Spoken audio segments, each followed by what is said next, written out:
Good morning. My name's Anita. It's good to be back with you for assembly again. I wonder, are you like me? Do you like playing games? Well, to begin, we're going to play the Who Am I game. And these characters are from TV, film, books, and I'll give you 3 clues. So here's the first character. Who am I? I love chocolate. I have special powers. I'm a princess and I have a younger sister. And I needed to learn to let it go. Who am I? Did you guess? I'm Elsa. Here's the next one. I have a snake in my boots. I'm a cowboy. I live in Andy's room. I'm floppy and I have a pull string. Who am I? That's right, I'm Woody. Who am I is a really important question to ask. And the past few weeks, we have been finding out what Christians think about who God is. We've been thinking how God is with us, how God is love, how God is powerful, and last time Alistair helped us to think about how God is in control. Listen to what God says about who He is. In Malachi, which is the last book of the Old Testament part of the Bible, this is what He says: I, the Lord, do not change. So today in our assembly, we're going to think about how God is unchangeable and why that's such good news for you and me today. Change is something that we all are facing big time. Listen to some friends of mine talk about some of the changes they are coping with. There have been a few changes for me since lockdown, some good, some not so good.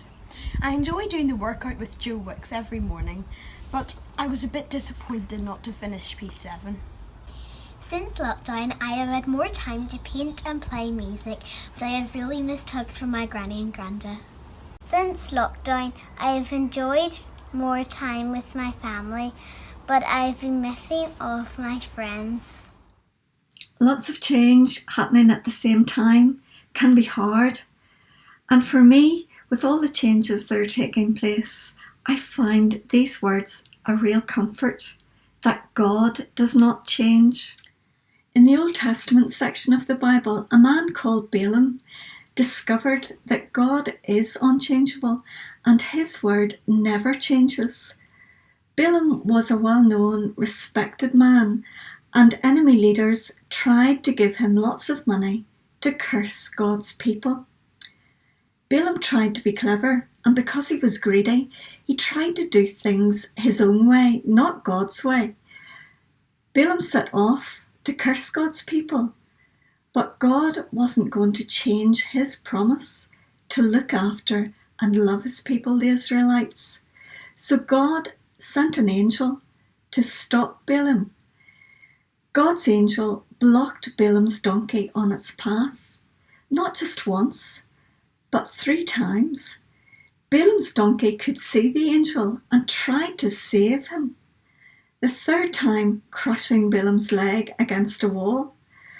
Balaam was so angry with the donkey because, of course, he couldn't see what the donkey could see. Then God gave the donkey power to speak. The donkey asked Balaam why he was treating her so badly when she was trying to help him. Then God opened Balaam's eyes and he saw the angel that had stopped his donkey. Balaam fell down before the angel. That day he learned that God was not going to change His promise to bless and look after His people. So Balaam chose not to curse God's people. He told the king, God is not a man, He will not lie.